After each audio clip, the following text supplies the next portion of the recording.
What's going on, everybody? It's Joel here, and today I'm going to be giving you my first impressions on the TYR CXT-2.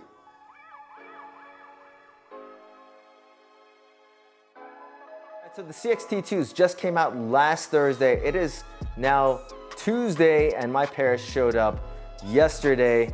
I got a workout in, but I haven't really done all that much. So this video today is going to mainly be just like first impressions so that I can get you guys some information when it comes to ordering and sizing and just kind of deciding whether or not the CXTs are going to be for you, or the CXT2s are going to be for you. So this is the first update since maybe 2 years ago, since the CXT1s came out. And I'm not so sure it is based off the same tooling. I don't think it is, because there's a pretty good amount of differences with the CXT2s than the CXT1s. And visually, they look pretty different. So these are the launch colorways for the CXT2s. And then I also have the white and lime as well. So black and gum, you got the Matador red, and then the white and lime. I took the white and lime out for a spin just because that one, I didn't really see too much of that one early on. Whereas we saw a lot of the red, because that's the one that they wore for semifinals. And then not too much black and gum, but black and gum is, you know, black and gum, and it kind of just is what it is at this point. So one of the things that I like about the shoe is that I think the design is, or has a clean aesthetic. I think on feet, they look really good. They don't have really any harsh lines, but they do, in my opinion, they look better than the CXT1s for sure. So let's take a look at that upper. Let's go with red, because I think the details stick out a little bit more with this colorway. This is just an engineered mesh, and it's a new mesh that they're using for the CXT2s.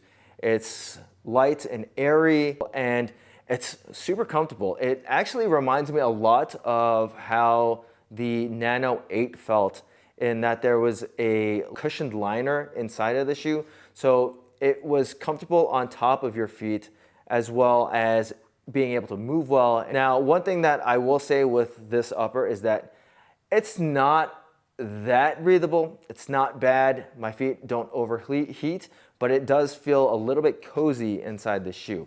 Taking a look at the toe bumper, this is one of the things that they said that they expanded, so it should be a little bit longer. I had asked them to make it a little bit longer through the medial side, because I think that the CXT1 needed some more support in that area. It doesn't look to be that way, but I think that because the drop on the shoe is a little bit lower, that might not be an issue that I'll have going forward with this shoe, or this model of shoe. Taking a look at the back part of the shoe, we have the TYR logo on the lateral side, and then we have the wings on the medial side. But it's a harder material that surrounds the back part of the shoe, or the heel, to give that area structure. And then you have the stability wrap that is made out of TPU, and that goes pretty much to the metatarsals. It stops like right before the metatarsals, so that it won't interfere with flexibility in the forefoot. And it pretty much goes around. It acts as the heel clip, so that you have something to glide up on the wall when you're doing handstand push-ups. And then it comes on over to the lateral side metatarsals. And that is there to stabilize the heel and the midfoot of the shoe, but it also kind of gives you a little bit of a pop when you're like stepping and moving around in these shoes. That was very noticeable to me when I first put these on.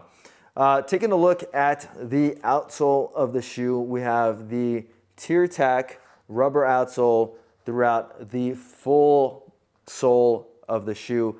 And that also rises up to create a sidewall on the sides. Now, we had issues with the CXT1s delaminating, or the outsole delaminating from where the rope made contact with the shoe. So that was like right at the very corner. With this shoe, that area rises up maybe about ½ an inch. But I'm not so sure that that is still going to be that sturdy, because of the way that it's shaped. It might actually just catch and pull. I haven't rope climbed yet, but it's worth noting that I'm not 100% sure that that is what they needed to do to make these shoes more durable for rope climbs.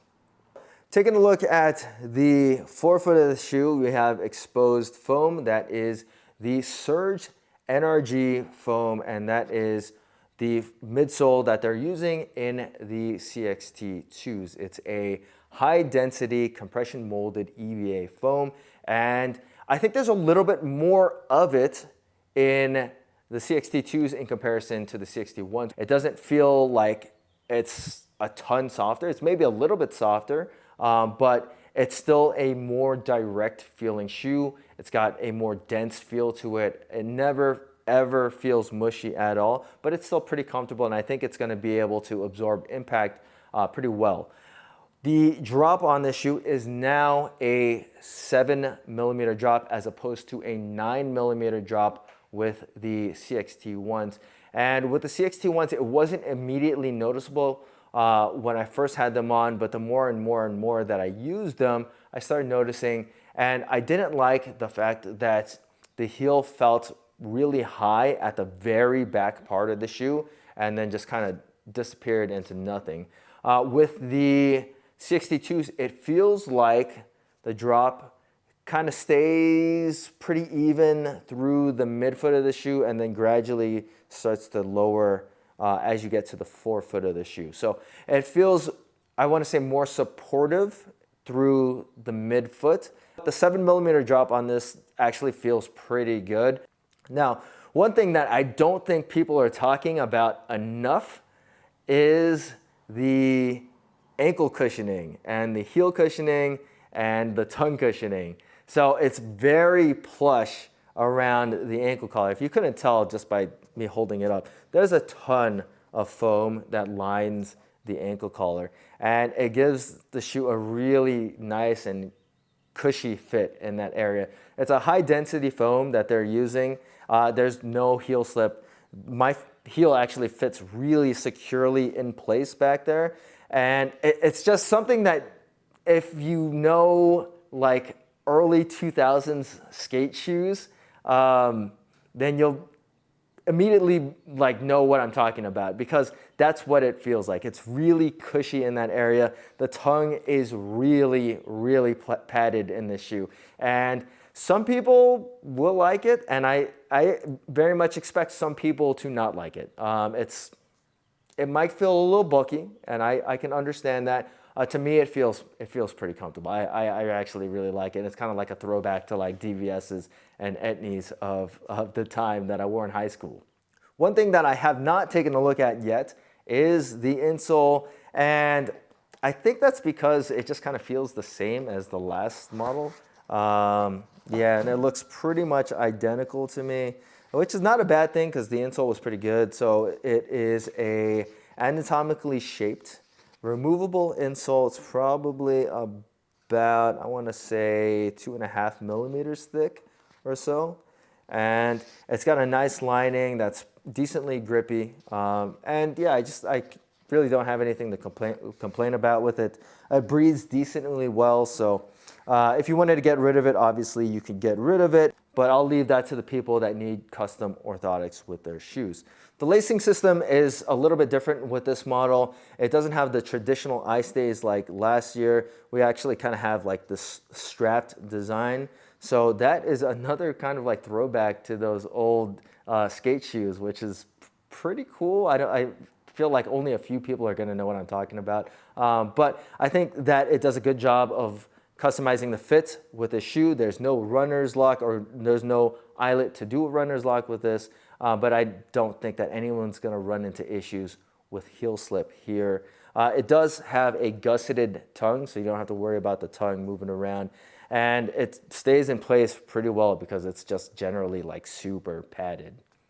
One thing that I am not a huge fan of with the CXT-2s is that they weigh a pretty good amount. In a size 10.5, I got these in at 14.2 ounces, which is kind of in line with a lot of training shoes nowadays, but the previous models were only 12.9 and even 13 ounces in the wide version. So it's a fair amount more heavy than it was last year, and that is due just to the increased amount of rubber throughout the shoe. All right, so the question that everybody wants answered is, do the CXT-2s fit any wider than the CXT-1s?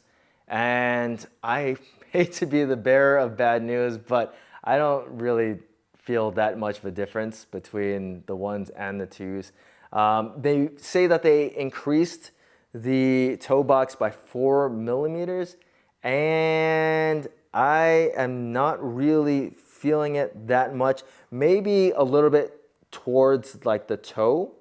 So these feel like they have a more anatomically shaped toe box in comparison to the CXT-1s, but where I usually run into problems is at the metatarsal, and in that area, they feel pretty similar. I would say the CXT-1s actually feel a little bit looser in that area because of the way that the upper is designed. It's just a thinner upper, whereas on the CXT-2, there's a little bit more fabric to the upper, so it kind of hugs my foot a little bit more. It's not uncomfortable, but I definitely have pressure on the metatarsals, though I will say that there's probably a little bit more space around the lateral side of the front part of the toe box. Another area that I do feel is a little bit more relaxed is on the lateral side metatarsal. It's not so bad there. I already noticed less pressure in that area, but in the medial side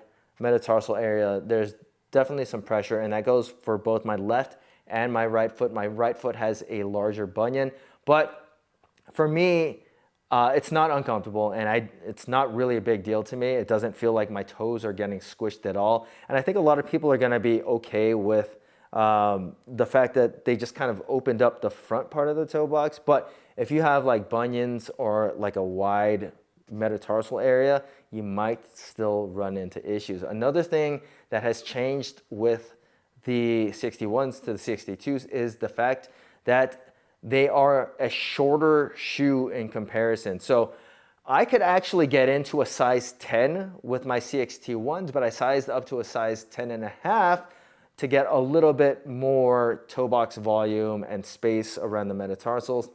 With the 10.5 on the CXT-2s, I feel like they shortened it, which is a good thing for me personally, because the CXT-1s were too long in a 10.5 for me. There's a good amount of space between my longest toe and the front of the shoe. That has been closed off with the CXT-2s, and the width is generally the same for me. So it's kind of a weird question for me to answer because it is wider in some ways, but it's not really wider. So when it comes to sizing your CXT-2s, I would not base them off of the CXT-1s at all because of the way that they fit. I would say that just go with whatever your Nike Metcon size is, or your rad size, or your strike movement size, and that will fit you for the CXT-2s. All right, so this is the point in the video where I'd be talking about flexibility, what it's like to run in the shoes, and stability, but I haven't really done enough in the shoe to be able to talk about that stuff at this point. I've only had them for one day, and I've only done one workout. So I will lightly touch on the subject based off of the things that I did yesterday, which were handstand walk, which doesn't count, and chest to bar pull-ups, which also does not count. But I did do a pretty awkward movement that can tell a lot about a shoe, and that was a hang dumbbell squat snatch, which is a notoriously awkward and hard movement for a lot of people because of the mobility that you need to do that movement. And I thought that the CXT-2s did a actually really good job. I felt like I had really good ground control. Jumping felt snappy. I never felt like I was that off balance. And I thought the shoes did generally really good for such an awkward movement. The weight didn't really bother me doing something like that. I don't really usually feel the weight of a shoe until I'm doing like a lot of burpees or a lot of box jump overs or box jumps. And so time will tell on if these shoes actually feel heavier or feel as heavy as they are. I did also do split jerks and push jerks yesterday. The first time that I've done any kind of Olympic weightlifting movement in probably about a month and a half. So I was a little bit sketch on that. So my split jerks were a little off. I only worked up to about 245 with my split jerk. And one thing that I will notice, or will say that I noticed, was that the shoes were extremely responsive, like very, very responsive. I never felt muddy. And I also felt like the grip was excellent.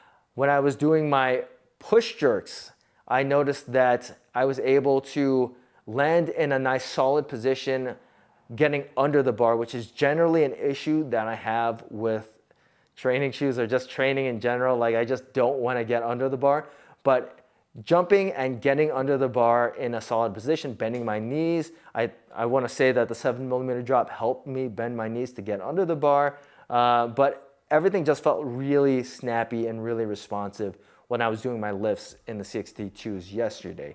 No complaints, and I think that that's what these shoes are going to do better for. These are going to be more of your stability lifting training shoes, and you're probably going to be able to sprinkle some like body weight plyometric movements in there, maybe a little bit of running, but I'm going to already say right now that these are not going to be good for running, as you know most training shoes are. They're not designed for running, but the short sprints that you'll do in a CrossFit workout, I'm sure that these will do just fine.